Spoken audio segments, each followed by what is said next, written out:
Bonjour, je m'appelle James, je viens à l'église depuis 2015. En 2015, j'ai été invité à l'église à la sortie du métro par quelqu'un qui ne me connaissait pas et avec qui je me suis lancé juste dans une discussion totalement anodine et qui a abouti à cette invitation. Alors, je suis impliqué aujourd'hui dans le ministère de la Banque alimentaire et des télécommunications et je suis rentré dans le ministère de la Banque alimentaire juste parce que je suis venu un jour à l'église et j'ai vu comme les appelle mon fils, les hommes en gilet orange, en fait, qui servaient en plein hiver pour le stationnement. Et puis je me suis dit, si eux, ils sont capables de faire ça, je devrais pouvoir faire quelque chose également pour l'Église. Et c'est comme ça que j'ai regardé dans la liste des ministères qui étaient disponibles. Et puis j'ai appelé la banque alimentaire et puis je suis parti pour la première fois. Et après, j'ai découvert qu'il y avait le service télécom. Et comme à la base, c'est mon métier de base, les télécoms, évidemment. Je me suis intéressé à cela.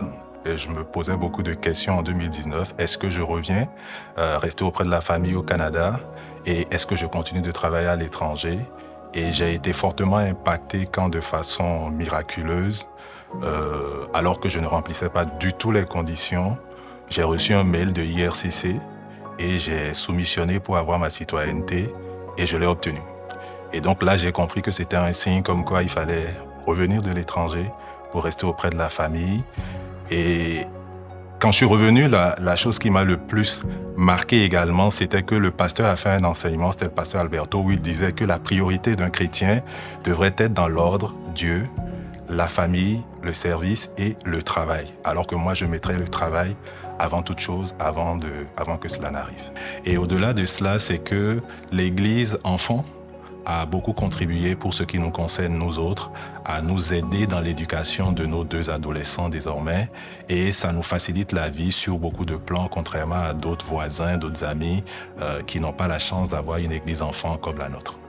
Un moment marquant, ça serait forcément le baptême de David, notre dernier, qui a maintenant 13 ans, mais qui, il y a 3-4 ans en arrière, s'est levé un matin, est venu nous voir et nous a dit « Papa, maman, je veux me baptiser parce que je crois que Dieu va m'apporter quelque chose dans ma vie. » Et ça nous a vraiment touchés.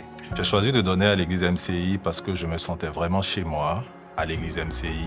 Les prédications de tous les dimanches venaient me chercher et je me suis dit que je devais contribuer donc à l'édification de cette maison. Depuis ma naissance, en fait, nous on avait tradition à donner, mais le plus gros défi, c'était la fidélité.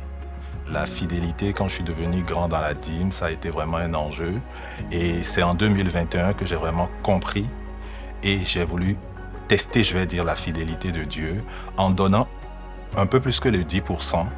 Et ce que j'ai remarqué, c'est que chaque année, quand je donne plus que le 10%, ben, mes revenus augmentaient chaque année sans que je n'aie à faire de demande auprès de mes employeurs ou de mes clients, au point où en 2021 et aujourd'hui, mes revenus ont augmenté d'à peu près 55% sans avoir jamais demandé d'augmentation auprès de mon client. Agrandir la maison est une vision qui m'interpelle pour m'impliquer davantage dans le service à l'Église, mais également pour contribuer beaucoup plus que je ne l'ai fait jusque-là. Et je n'ai pas de doute que Dieu me donnera la capacité d'arriver à le faire. Comme mot d'encouragement, je dirais, ayez confiance en Dieu et restez fidèles, parce que comme Dieu l'a fait dans ma vie, ben, il le fera aussi dans la vôtre.